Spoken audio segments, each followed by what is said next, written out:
بسم اللہ الرحمن الرحیم نحمدہ ونصلی علی رسولہ الکریم اما بعد۔ کل کے سبق میں افتتاحی باتیں تقریباً ہو چکی تھی اور اس میں یہ عرض میں نے کیا تھا آپ سے کہ سب سے پہلے تو اپنی نیت کو درست کرنا ہے کہ اللہ کی رضا مقصود ہو، اور اس کے ساتھ بہت ساری چیزیں علم اور علم کی جن اشیاء کے ساتھ نسبت ہے ان کا ادب اور احترام، کتابوں کا ادب، قرآن کریم کا ادب، اور جس چیز کی نسبت ہے اس کا ادب، یہ حصول علم کے لیے انتہائی ضروری اور لازمی ہے۔ اور محنت اور یکسوئی یہ بھی بہت زیادہ ضروری اور لازمی ہے۔ سبق میں ناغہ کرنے سے بچنا یہ بہت زیادہ ضروری اور لازمی ہے۔ امام ابو یوسف رحمہ اللہ تعالی عید والے دن بھی چھٹی نہیں کرتے تھے، عید والے دن بھی اپنے استاد کے ساتھ رہتے تھے، کچھ نہ کچھ مجھے سننے کو مل جائے۔ آپ دیکھیں حضرت ابو ہریرہ رضی اللہ تعالیٰ عنہ، سب سے زیادہ حدیثوں کے راوی کون سے صحابی ہیں؟ حضرت ابو ہریرہ، حالانکہ آخر میں آئے ہیں، فتح خیبر کے بعد آئے ہیں۔ جب خیبر فتح ہوا تھا اس کے بعد حضرت ابو ہریرہ رضی اللہ تعالیٰ عنہ تشریف لائے تھے، لیکن اس کے باوجود سب سے زیادہ حدیثیں کون روایت کرتے ہیں؟ حضرت ابو ہریرہ۔ اس کی وجہ کیا ہے کہ نبی صلی اللہ علیہ وسلم کا ساتھ ہی کبھی نہیں چھوڑا، آپ کے ساتھ رہتے تھے۔ خود کہتے ہیں لوگ دائیں بائیں اپنے کام کاج کے لیے چلے جاتے اور میں مسجد نبوی میں صفہ کے چبوترے میں ہی پڑا رہتا تھا، کہیں نہیں جاتا تھا۔ مقصد کیا تھا کہ اللہ کے رسول سے جو سنو یاد کرو، سنو یاد کرو۔ تو اس لیے چھٹی کرنے سے بہت سارا نقصان ہو جاتا ہے، بہت سارا سبق پیچھے ہو جاتا ہے۔ تو اس لیے اس میں احتیاط کیجئے، ناغہ کرنے سے بچیے۔ یہ موطا امام مالک جو حدیث کی سب سے پہلی کتاب ہے، اگر آپ سے کوئی سوال پوچھ لے حدیث پہ سب سے پہلی کتاب کون سی ہے، آپ کے پاس کیا جواب ہے؟ موطا امام مالک۔ یہ ہے حدیث پہ لکھی جانے والی سب سے پہلی کتاب۔ موطا امام مالک رحمہ اللہ، جس شاگرد نے امام مالک کے جس شاگرد نے مرتب کی ہے ان کا نام ہے یحییٰ۔ میں ان کی بات یہ آپ کو بتانا چاہتا ہوں کہ ایک موقع پر مدینہ منورہ میں، چونکہ مسجد نبوی میں یہ پڑھاتے تھے، مدینہ منورہ میں شور ہوا کہ ہاتھی آ گیا، سارے طلبہ دوڑ پڑے ہاتھی دیکھنے کے لیے، لیکن یہ جو یحییٰ تھے یہ بیٹھے رہے، اپنے مطالعے میں لگے رہے، سبق پڑھ رہے ہیں۔ امام مالک رحمہ اللہ نے پوچھا بیٹا آپ ہاتھی دیکھنے نہیں گئے؟ فرمانے لگے میں اپنا وطن چھوڑ کے ہاتھی دیکھنے نہیں آیا، پڑھنے کے لیے آیا ہوں۔ تو امام مالک رحمہ اللہ ان سے بہت خوش ہوئے، اور اس موقع پر امام مالک رحمہ اللہ نے ان کو ایک لقب دیا، عاقل اہل اندلس، اندلس کا علاقہ تھا ان کا۔ اور یہی شاگرد جنہوں نے ناغہ اور چھٹی نہیں کی، یہی بعد میں آگے بڑھ کر موطا امام مالک کے ناقل ہوئے۔ موطا امام مالک نقل انہوں نے کی ہے، یہ لکھی انہوں نے۔ تو اس سے آپ خود اندازہ لگا لیجئے کہ جو لوگ سبق میں ناغہ کرتے ہیں، چھٹی بہت زیادہ کرتے ہیں، کتنا نقصان ہوتا ہے۔ اس لیے یہ وقت بہت قیمتی چیز ہے، یہ وقت کبھی دوبارہ ہاتھ نہیں آتا، اس وقت کو اپنے ہاتھ سے نہ جانے دیجئے۔ اور اس سے بڑی عظیم سعادت اور نعمت کوئی نہیں ہے کہ اللہ تعالیٰ نے آپ کو قرآن کریم کے لیے چنا ہے۔ قرآن کریم کی ایک آیت کو ترجمے اور تفسیر کے ساتھ سیکھنا، سنن ابن ماجہ کی حدیث سنا رہا ہوں، 1000 نفل پڑھنے سے زیادہ ثواب ملتے ہیں۔ ایک آیت کو آپ نے ترجمے اور تفسیر کے ساتھ پڑھ لیا تو 1000 نفل پڑھنے سے زیادہ ثواب ہے۔ اور یہ سیکھا تبھی جاتا ہے جب اس کو استاد سے سیکھا جائے۔ بعض لوگ خود ترجمے والا قرآن لے کے دیجیے ہم ترجمہ پڑھتے ہیں، وہ غلط پڑھتے ہیں اور پھر اس میں بہت ساری غلطیاں ہو جاتی ہیں، بہت ساری غلطیاں ہو جاتی ہیں، سمجھ تو آتی نہیں کہ یہاں پر کیا مطلب لینا ہے، کیا مطلب لینا ہے، اپنا مفہوم اور مطلب نکالیں گے۔ ظاہر محض اردو عبارت سے ہی تو بات حل نہیں ہوتی نا۔ اگر خود پڑھ کر کوئی آدمی کوئی کارنامہ سر انجام دے سکے تو پھر میرے خیال میں کسی کو اتنے زیادہ فیسیں بھر کر یہ میڈیکل کے اندر داخلہ لینے کی کیا ضرورت ہے؟ کتابیں تو ساری بازار سے مل جاتی ہیں۔ جس کو انگریزی آتی ہے کتابیں خریدے, پڑھ لے اور جا کر ڈاکٹر بن جائے. ویکنسی آئے تو جا کر اپلائی کر رہے سول اسپتال میں کہ مجھے بھی سرجن لگا دیجئے, میں بھی ڈاکٹر صاحب ہوں. کیا خیال ہے, اس کو کوئی ڈاکٹر ماننے کے لیے تیار ہے؟ بغیر استاد کے کچھ بھی نہیں پڑھا جاتا, یاد رکھیں. کوئی کام استاد کے بغیر نہیں ہوتا. تو بہرحال اس میں ایک چیز یہ بھی ذہن میں رکھیے کہ ادب بہت زیادہ ضروری ہے. کتابوں کا ادب, قرآن کریم کی آیت آیت کا, حرف حرف کا ادب, دوران سبق ایسے انداز سے بیٹھیں کہ ادب ظاہر ہو رہا ہو. سبق کے دوران ایسے انداز سے بیٹھنا کہ جس سے قرآن کریم کی بے ادبی ظاہر ہوتی ہو, اس سے بچنے کی کوشش کیجیے. حضرت امام مالک رحمہ اللہ تو حدیث کے اتنا ادب کرتے تھے, اگر کوئی آدمی راستے میں پوچھ لیتا فلاں حدیث کے بارے میں بتا دیجئے, اس کو سزا ملتی تھی. اس کو سزا ملتی تھی کہ بھائی آپ کو حدیث کا اتنا ادب نہیں ہے کہ راستے میں کھڑے ہو کر اللہ کے رسول کی حدیث کے بارے میں مجھ سے پوچھ رہے ہو. کوڑے لگوائے جاتے تھے اسے, اتنا ادب کرتے تھے حدیث کا. تو اب آپ امام مالک رحمہ اللہ کے بارے میں کل بھی میں نے بتایا تھا کہ مسجد نبوی میں خاص مسند بنائی ہوئی تھی. جب کوئی حدیث پڑھانی ہوتی, حدیث کی باری آتی, تو امام مالک رحمہ اللہ اس مسند پر جا کر تشریف فرماتے اور اس سے پہلے غسل فرماتے, نیا لباس پہنتے. اچھا ایک مزے کی بات آپ کو یہ بھی بتاؤں, امام مالک رحمہ اللہ ہر روز نیا جوڑا پہنتے تھے, ہر روز. چونکہ وسط کا زمانہ آ گیا تھا امام مالک رحمہ اللہ کے لیے, پوری دنیا سے لوگ مدینہ منورہ آتے تھے مسجد نبوی کی زیارت کے لیے, روضہ رسول صلی اللہ علیہ وسلم کی زیارت کے لیے. تو لوگ امام مالک رحمہ اللہ کے لیے ہدیے لے کر آتے تھے, کیونکہ وہاں کے بڑے شیخ اس وقت وہ تھے. اپنے شیخ کے لیے پوری دنیا سے ہدیے لے کر پہنچتے تھے, تو کپڑوں کے کپڑے آتے تھے. تو اس لیے امام مالک رحمہ اللہ روز نیا جوڑا پہنتے تھے, اور جو جوڑا ایک دن پہن لیا, اگلے دن صبح کو اتارا, اس کو صدقہ کر دیا اور دوسرا پہن لیا. یہ بھی صدقہ کرنے کا طریقہ تھا. تو اتنا ادب احترام کرتے تھے حدیث کا کہ جب بھی حدیث پڑھانی ہوتی پہلے غسل کرتے, نیا لباس پہنتے, جبہ پہنتے, سر پہ عمامہ باندھتے, خوشبو لگاتے, پھر اس خاص مسند پہ جا کر بیٹھ کے پھر حدیث پڑھتے تھے, پھر حدیث پڑھتے. اتنا ادب تھا. اس ادب کی بنیاد پر اللہ اکبر, مدینہ منورہ میں کبھی جوتے نہیں پہنے, اتنا ادب تھا. اس لیے میں نے کہا جس چیز کی نسبت رسول اللہ صلی اللہ علیہ وسلم کی طرف ہو جائے اس کا ادب کرنا بھی کیا ہے, ضروری ہے. اور قرآن کی نسبت تو اللہ کی ذات کی طرف ہے, یہ اللہ کا کلام ہے, جو اللہ کی صفت ہے. پھر اندازہ لگا لیجیے اس کا ادب کتنا ضروری ہوگا.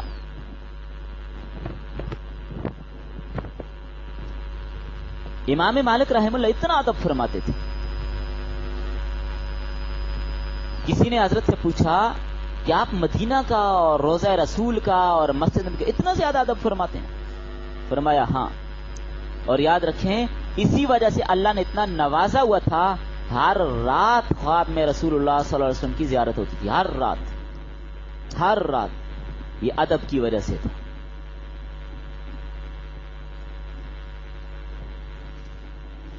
چلیں آ جائیے, کچھ تفسیر کے حوالے سے لکھیے اپنے پاس. کل آپ کو میں نے قرآن کریم کے مضامین بتا دیے تھے کہ قرآن میں کل کتنے مضمون ہیں جن سے قرآن بحث کرتا ہے. کتنے مضامین ہیں؟ 6.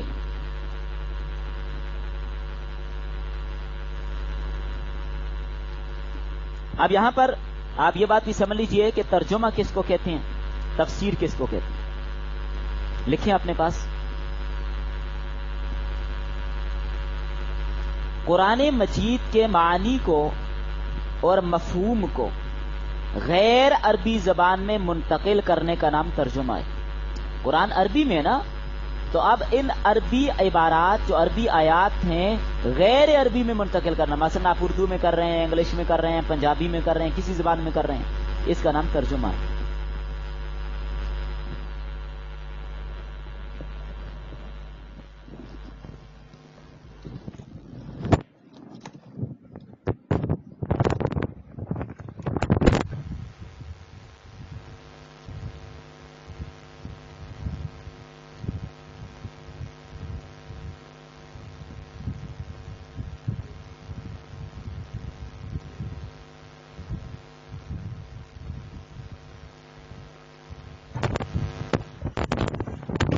بتایا قرآن کریم کے الفاظ اور مفہوم کو غیر عربی زبان میں منتقل کرنے کا نام ترجمہ ہے.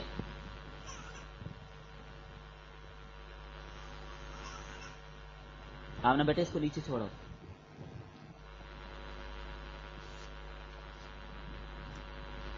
ترجمے کی دو صورتیں ہیں، لکھیے آگے.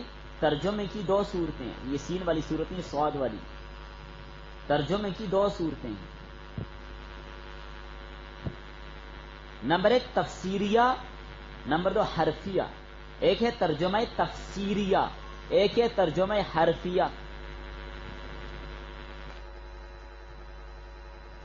ترجمہ حرفیہ کیا ہوتا ہے؟ ہر لفظ کا ترجمہ کرنا، ایک ایک حرف کا ترجمہ کرنا. آگئی سمجھ؟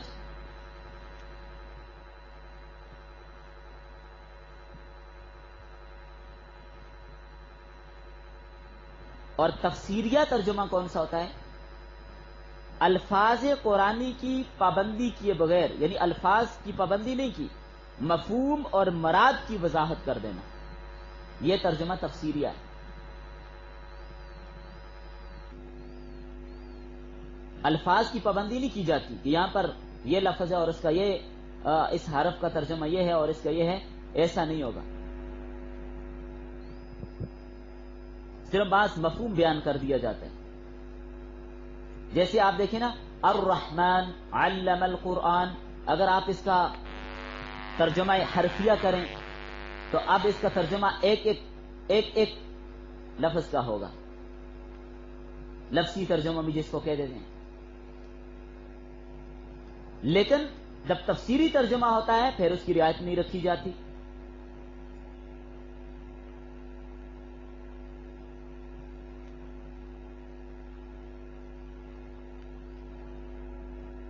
اس چیز کی رعایت پھر نہیں رکھی جاتی.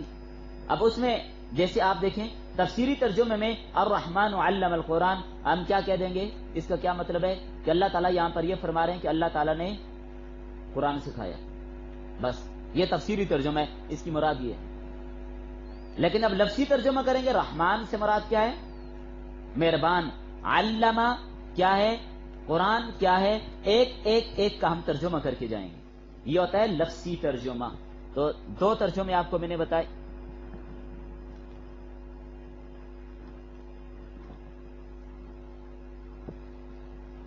تاریخ تفسیر کیا مطلب؟ یعنی تفسیر کب سے قرآن کریم کی شروع کی گئی، کب سے قرآن کریم کی تفسیر کرنے لگے، اس کا زمانہ کیا ہے؟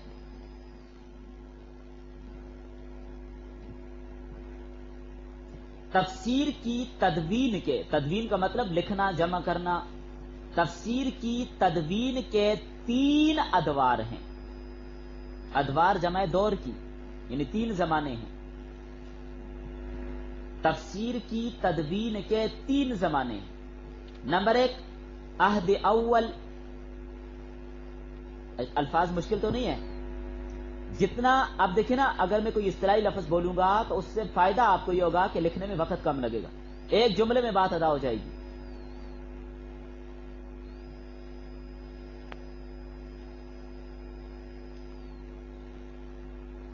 تو پہلا زمانہ عہد اول رسول اللہ اور صحابہ کا زمانہ ہے.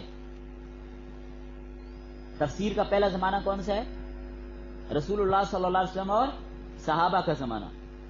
یہ مت سمجھے کہ تفسیر آج ہونے لگی ہے.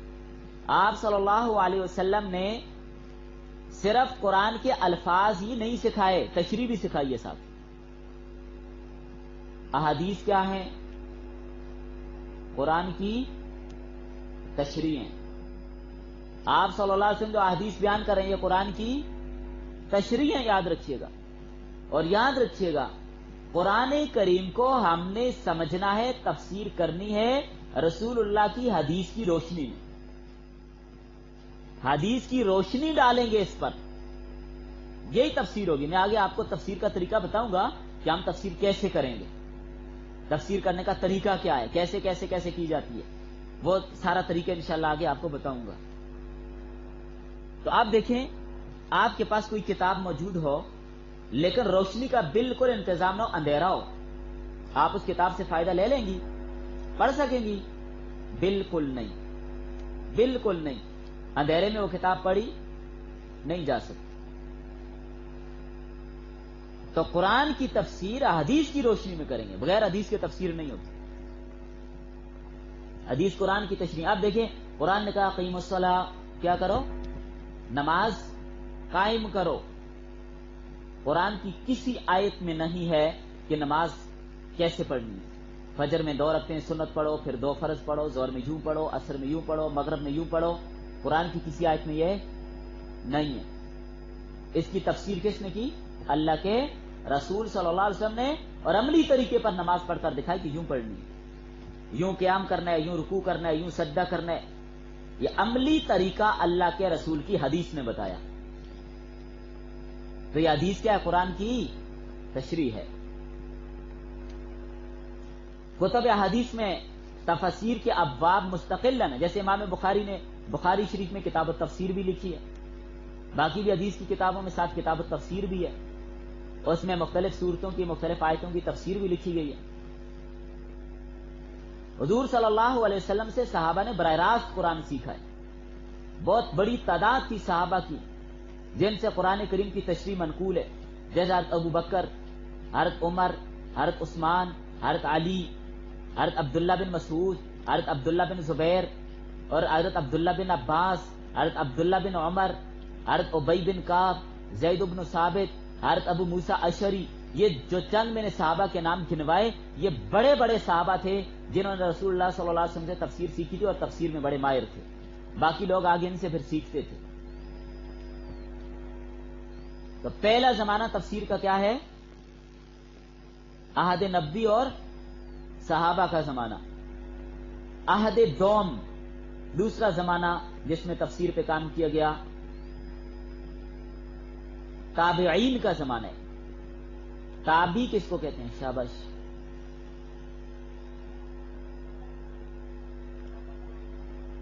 جی، جنہوں نے حالت ایمان میں صحابہ کو دیکھا اور صحابہ کی اتباع بھی کی۔ یاد رکھیے، تابعی کے لیے اتباع بھی شرط ہے، تبھی تو تابعی کہتے ہیں۔ تابعی کا مطلب اتباع کرنے والا۔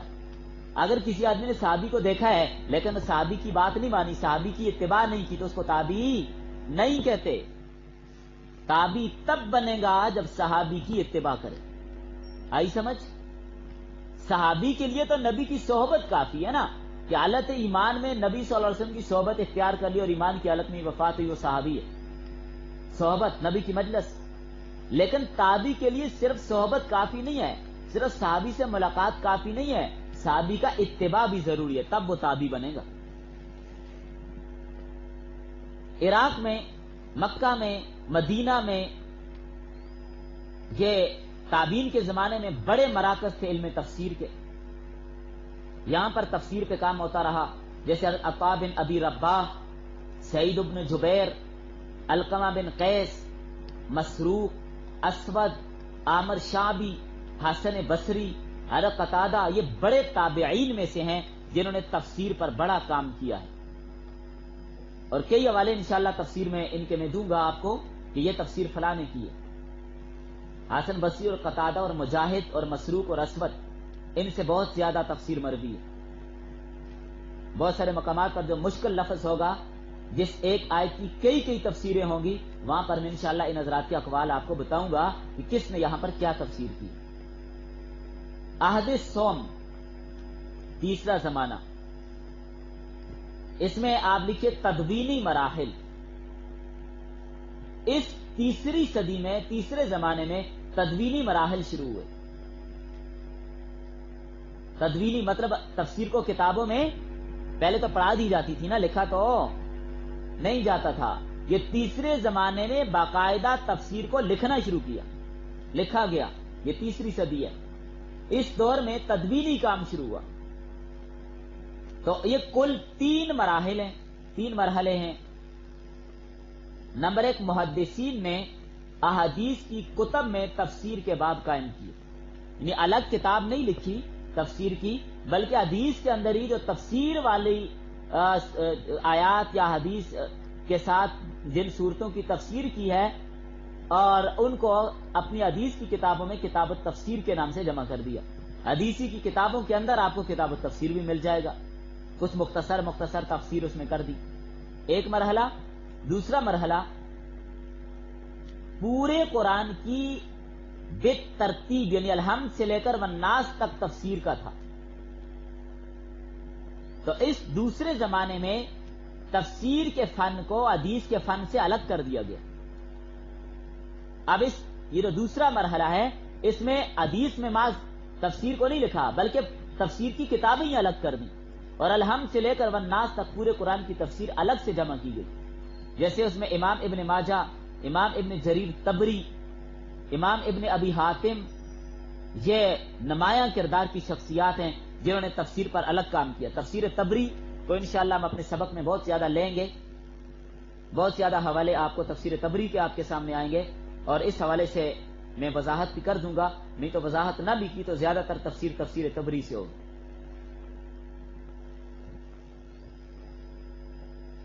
نمبر 3، تیسرا مرحلہ یعنی تدوینی مراحل میں 3 مرحلے بتائے آپ کو. تدوینی مراحل میں کتنے مرحلے بتائے؟ 3. ایک، محدثین نے حدیث کی کتابوں میں تفسیر کے باب قائم کیے. نمبر 2، دوسرا مرحلہ یہ ہوا کہ الگ سے اس فن کو حدیث سے جدا کر کے تفسیر کے فن کو الگ سے لکھا گیا. اور تیسرا مرحلہ تفسیر بالمعصور کے ساتھ تفسیر بالمعقول کو بھی شامل کیا. اب آپ کہیں گے پتہ نہیں یہ کیا کہہ دیا. ادھر عالمات بھی موجود ہیں آن لائن میں، آپ کے لیے مشکل نہیں ہے. تفسیر بالمعقول، ایک ہے تفسیر بالمعصور. معصور کا مطلب ہے جو احادیث اور صحابہ اکرام کے اقوال ہیں. قرآن کی کسی آیت کی تفسیر نبی صلی اللہ علیہ وسلم نے کی ہے یا آپ صلی اللہ علیہ وسلم سے منقول نہیں تھی، آپ کے پاس صحابہ نے کی ہے، وہ تفسیر بالمعصور ہے. وہ کیا تفسیر بالمعصور یعنی اثر، صحابہ کے اثر سے، صحابہ کے بات کو لے کر، صحابہ کے قول کو لے کر یہ تفسیر کی گئی ہے. تابعین کی بات کو لے کر یہ تفسیر کی گئی ہے کہ فلاں صحابی نے اس آیت کے بارے میں کہا کہ اس کا مطلب یہ ہے، اس لیے کہ صحابی نے اللہ کے نبی سے پڑھے. اور اگر صحابی سے بھی کوئی بات منقول نہیں ہے اس جگہ آپ کو کچھ نہیں مل رہا. تابعی کی بات کو دیکھیے، تابعی نے کچھ لکھا ہوگا کہ فلاں تابعی کہتا ہے کہ اس آیت کا یہ مطلب ہے، آپ اس کو لے لیجئے. یہ تفسیر بالمعصور. اور ایک ہے تفسیر بالمعقول. معقول میں اجتہاد اور استنباط کو شامل کیا گیا کہ اس آیت سے یہ مسئلہ نکل سکتا ہے، اس سے یہ مسئلہ نکل سکتا ہے، اس سے یہ مسئلہ نکل سکتا ہے. یہ بالمعقول ہے.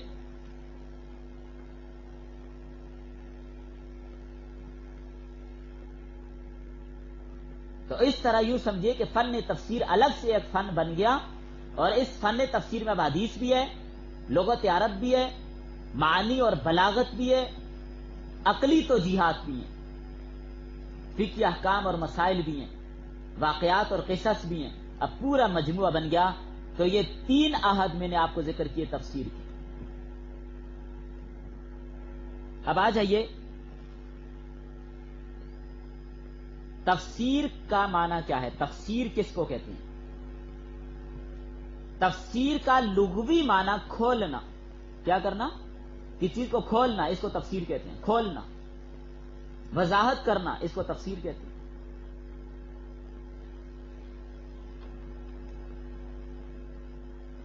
کسی چیز کی وضاحت کرنا، کسی چیز کو کھولنا، اس کو تفسیر کہتے ہیں. اور مفسرین کی اصطلاح میں تفسیر کس کو کہتے ہیں آپ نے یہ یاد رکھنی ہے. تو تفسیر کی تعریف لکھیں اپنے پاس. اصطلاحی تعریف: وہ علم جس سے محمد صلی اللہ علیہ وسلم پر نازل ہونے والی کتاب کو سمجھا جائے.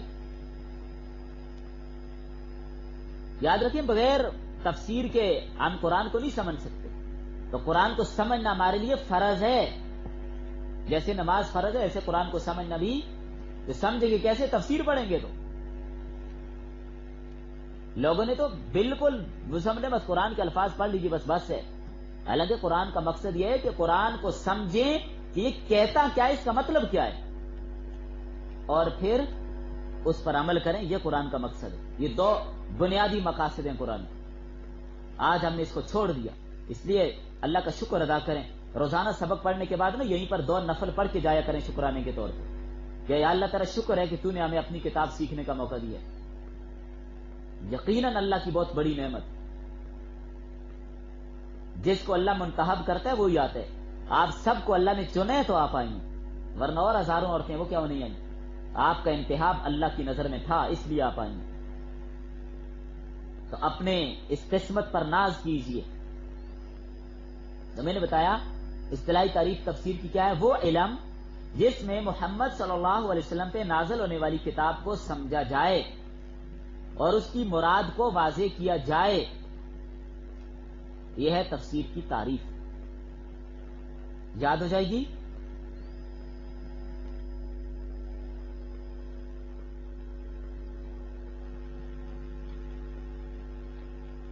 ایک ہوتی ہے تعویل، یہ الگ چیز ہے. ایک تفسیر ہے، ایک تعویل ہے. تعویل کیا ہوتی ہے؟ تعویل کہتے ہیں جب کسی بات کی وضاحت کرنی ہو تو الفاظ کے واسطے سے، الفاظ کے ذریعے سے معنی کی طرف رجوع کرنا، اس کو تعویل کہتے ہیں. یعنی ظاہری معنی چھوڑ کر کوئی اور معنی مراد لیا جائے. آگے سمجھ. یعنی بعض کا اتنا ایک لفظ ہوتا ہے اس میں کئی معنی کا استعمال ہوتا ہے. ہم کون سا معنی لیں گے اس میں؟ تو ظاہری معنی چھوڑ کر کوئی اور معنی متعین کرنا یہ تعویل ہے. جیسے نا آپ کو میں ایک بات بتاؤں، جیسے آتا ہے ید اللہ، اللہ کا ہاتھ. یدن ہاتھ کو کہتے ہیں نا عربی میں. ید اللہ، اللہ کا ہاتھ. تو اللہ کا ہاتھ ہے لیکن کیسے؟ جسم سے پاک. آپ دیکھیں، آپ اللہ کے 2 ہاتھ ہیں اور یہ بھی آتا ہے کہ اللہ کے دونوں ہاتھ دائیں ہیں، بائیں ہاتھ اللہ کا نہیں ہے. لیکن ہم سمجھ نہیں سکتے کہ اللہ کے ہاتھ کیسے ہیں، کیونکہ اللہ جسم سے پاک ہے، جسم ہے ہی نہیں اس کا. تو جب مجسمہ نے، یہ گمراہ طبقہ گزرا ہے جو اللہ کے لیے جسم ثابت کرتا تھا، وہ کہتے جیسے ہمارا جسم اللہ کا جسم، جیسے ہماری آنکھیں اللہ کی بھی ایسی آنکھیں، جیسے ہماری زبان اللہ کی بھی ایسی زبان، جیسے ہم چلتے پھرتے اٹھتے بیٹھتے ایسی اللہ تعالیٰ بھی ایسی بیٹھتا ہے. معاذ اللہ، استغفر اللہ. تو اللہ جسم سے پاک ہے، اللہ کا جسم نہیں ہے. جیسے اس کی شیان نشان ہے ایسے اس کا ہاتھ ہے. لیکن جب ان لوگوں نے گڑبڑ شروع کی تو اب متاخرین علماء نے تعویل کی اس میں کہ ید اللہ سے مراد اللہ کا قبضہ قدرت ہے. یہ ہے تعویل. اب ہم ظاہری معنی نہیں کریں گے اللہ کا ہاتھ، بلکہ ہم کہیں گے اللہ کا قبضہ قدرت. ہر چیز پر کس کا قبضہ ہے؟ اللہ کا. یہ ہے تعویل. اس کو تعویل کہتے ہیں. آگے یہ سمجھیے، ایک مثال میں نے آپ کو دی، باقی اپنے اپنے مقام پہ جو بات آتی رہے گی وہاں پر بات ہو جائے. نمبر 3 ایک ہوتی ہے تحریف. پہلے میں نے آپ کو بتایا تفسیر، پھر تعویل، اب لکھیے تحریف. تحریف کہتے ہیں قرآن کریم کی کسی آیت کا ایسا مقصد بیان کرنا جو قرآن و حدیث کے خلاف ہو. جو قرآن اور حدیث کے خلاف ہو اس کو تحریف کہتے ہیں. جو دوسری آیتوں اور حدیثوں کے خلاف ہو اس کو تحریف کہتے ہیں. جیسے آپ کو ایک مثال دے دیتا ہوں. اللہ تعالیٰ عیسیٰ علیہ السلام کے بارے میں قرآن میں فرماتے ہیں بل رفعہ اللہ الیہ، کہ ہم نے حضرت عیسیٰ کو اپنی طرف اٹھا لیا. یعنی یہودی جب حضرت عیسیٰ علیہ السلام کو قتل کرنے آئے تھے تو اللہ تعالیٰ نے کیا کیا؟ حضرت عیسیٰ کو اپنی طرف اٹھا لیا. کیا مطلب؟ آسمان پہ کہاں اٹھایا؟ اب درجنوں نہیں 20 حدیثیں، 100 سے زائد حدیثیں یہ بتا رہی ہیں کہ حضرت عیسیٰ کو کہاں اٹھایا؟ آسمان پہ. حضرت عیسیٰ کہاں پہ ہیں؟ دوسرے آسمان پہ ہیں کہ نہیں ہیں؟ قرب قیامت میں دوبارہ تشریف لائیں گے، کانے دجال کو قتل کریں گے. یہ انشاءاللہ آگے سورہ کہف آ رہی ہے، اگلے آپ کے بالکل قریبی سبق آئے گا سورہ کہف میں، تو وہاں پر آپ تفصیلاً انشاءاللہ اس پر بات کریں گے. تو آپ دیکھیے قادیانیوں نے یہاں پر تحریف کی ہے. یاد رکھیں قرآن میں تحریف کرنا حرام ہے، کبیرہ گناہ ہے، تحریف کی اجازت نہیں ہے. تو قادیانیوں نے اس آیت سے مراد لیا کہ بل رفع اللہ الیہ سے مراد ہے کہ اللہ نے ان کو موت دے دی. آگے سمجھ، اس کو کہتے ہیں تحریف. آپ دیکھیے قرآن کریم میں معجزات کا ذکر ہے، نبی صلی اللہ علیہ وسلم کے معجزات، دیگر انبیاء کے معجزات، لیکن جو لوگ منکرین حدیث ہیں وہ معجزوں کو نہیں مانتے، وہ ان معجزوں میں تحریفیں کرتے ہیں. جس طرح آپ دیکھیں حضرت موسیٰ علیہ السلام نے وہ عصا مارا تھا پتھر پہ، سورہ بقرہ میں آپ لوگوں نے پڑھ بھی لیا اکثریت نے، تو اس پتھر سے کیا ہوئے؟ 12 چشمے پھوٹ پڑے تھے کہ نہیں پڑے تھے؟ تو 12 چشمے اس پتھر سے جاری ہو گئے. یہ معجزہ. لیکن کچھ لوگوں نے اس آیت کی تحریف کی، کہتے ہیں حضرت موسیٰ علیہ السلام نے پتھر پہ کوئی عصا نہیں مارا تھا، بلکہ اللہ تعالیٰ یہ کہہ رہے ہیں کہ موسیٰ اپنے ہاتھ میں عصا پکڑو اور پہاڑی پر چڑھو اور جا کر اوپر کوئی چشمہ وغیرہ ڈھونڈو، پانی مل جائے گا آپ کو. یہ تحریف. تو تحریف کرنا حرام ہے، جائز نہیں. تو آج جتنے بھی باطل طبقے ہیں وہ قرآن کی کوئی آیت اپنے دلیل میں پڑھتے ہیں تو اس میں تحریف کرتے ہیں، یاد رکھیے گا. آپ دیکھیں ہم پڑھتے ہیں وَلَٰكِن رسول اللہ وخاتم النبیین، کہ نبی صلی اللہ علیہ وسلم کیا ہے؟ خاتم النبیین، آخری نبی ہیں. تفسیر اور ترجمہ تو اس کا یہ ہے، لیکن مرزائی اس میں تحریف کر کے کہتے ہیں کہ عام صلی اللہ علیہ وسلم نبیوں کی مہر ہیں. اب کیا ہوگا؟ آپ جس پر مہر لگاتے جائیں گے وہ نبی بنتا جائے گا. یہ تحریف کہ اب نبی تو کوئی نہیں آئے گا، لیکن نبی صلی اللہ علیہ وسلم مہر لگاتے جائیں گے نبی بنتا جائے گا. تو کہتے ہیں مرزا غلام قادیانی پہ نبی صلی اللہ علیہ وسلم نے مہر لگائی ہے اس لیے وہ نبی ہو گئے. یہ تحریف. اور بھی بہت ساری اس کی مثالیں ہیں، صرف میں تھوڑے تعارف کے لیے آپ کو 1-2 مثالیں دی. امید ہے آپ کو تحریف سمجھ آ گئی. تو قرآن میں تحریف کرنے کی اجازت نہیں ہے، تحریف کرنا حرام ہے.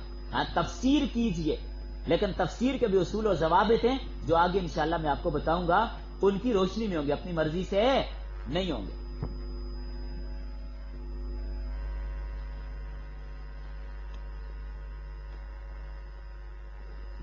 اب لکھیے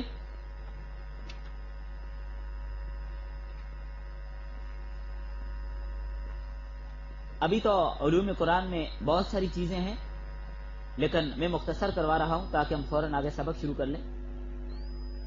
یہ بھی سبق ہے سارا آپ کا. نزول قرآن کے مراحل تو آپ کو میں نے بتا دیے تھے نا. حفاظت قرآن کے حوالے سے جو صحابہ اکرام کے زمانے میں اور نبی صلی اللہ علیہ وسلم کے زمانے کے بعد قرآن کریم کی حفاظت کے لیے جو کام کیے گئے، چلیں وہ بھی انشاءاللہ کریں گے.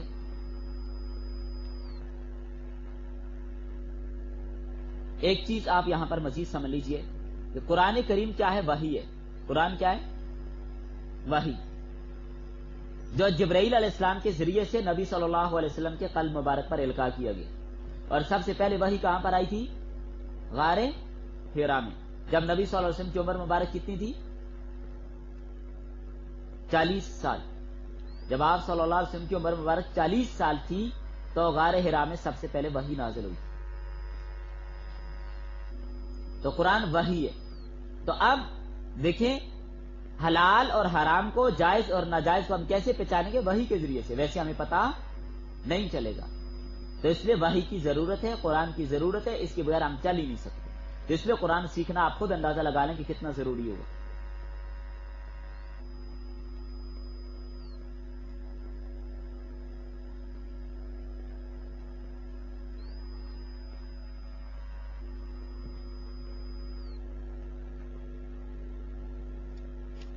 کچھ اہم اعداد و شمار اپنے پاس لکھیے. قرآن مجید میں کل سورتیں 114 ہیں.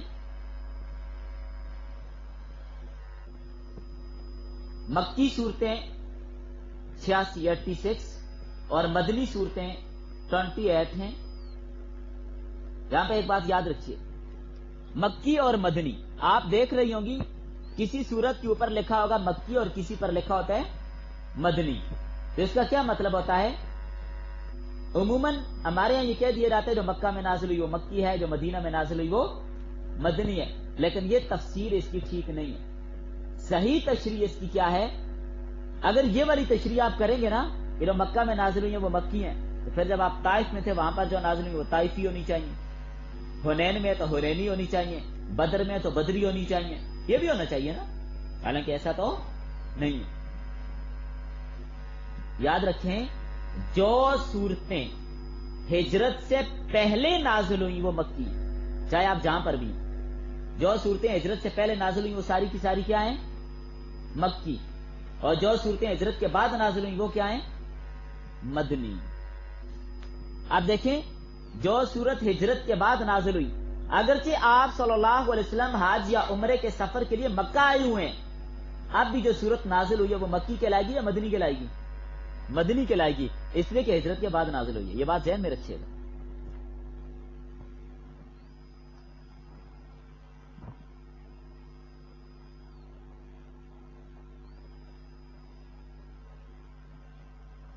جو صورتیں ہجرت کے بعد نازل ہوئی وہ ساری کیا ہوں گی؟ مدنی. اس میں پہچان کے لیے بھی علماء نے بہت کچھ لکھا ہے کہ مکی اور مدنی صورتوں کو پہچانیں گے کیسے کہ کون سی مکی ہے کون سی مدنی ہے. چلیں اب تو یہ ہے کہ اس کے اوپر نشان لگے ہوتے ہیں، علامات لگی ہوتی ہیں، لیکن پھر بھی آپ کو ایک فن ہے نا، آپ ایک فن سیکھ رہی ہیں، تفسیر سیکھ رہی ہیں، اس فن کے ساتھ تھوڑی بہت آپ کو نسبت ہونی چاہیے کہ اگر آپ سے کوئی پوچھے کہ مکی اور مدنی صورتوں کی پہچان کیا ہے تو آپ کے پاس اس کے لیے بھی کچھ نہ کچھ ثبوت ہونا چاہیے، کچھ قواعد ہیں اس کے لیے. ہر وہ صورت جس میں لفظ آیا ہے کلا، کلا ہرگز نہیں، وہ مکی صورت ہوتی ہے.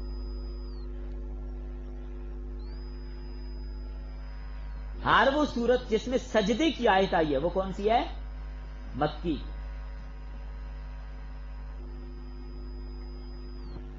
صرف بقرہ کے علاوہ جس صورت میں آدم علیہ السلام کا ذکر آیا ہے اور ابلیس کا ذکر آیا ہے وہ مکی ہے.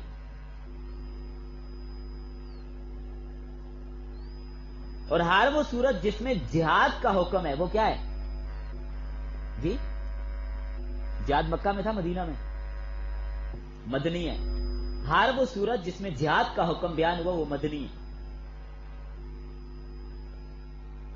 ہر وہ صورت جس میں منافقوں کا ذکر آیا وہ بھی مدنی ہے، اس لیے کہ مکہ میں منافق نہیں تھے. منافقوں سے جو واسطہ پڑا وہ ہجرت کے بعد پڑا.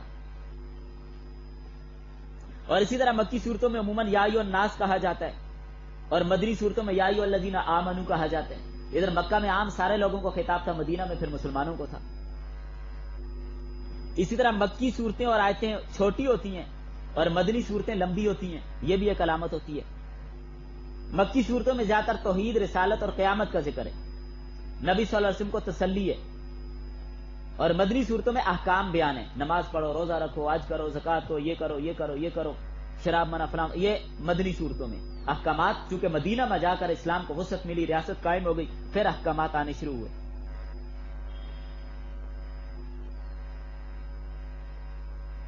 تو یہ چند ایک تعارف بھی میں نے آپ کو کروا دیے. پھر شان نزول کے حوالے سے بھی انشاءاللہ تفصیلی بات کریں گے، لیکن وہ انشاءاللہ کل کے سبق میں. ابھی ٹائم آپ کا پورا ہو گیا تو ابھی آپ چھٹی کر لیجیے.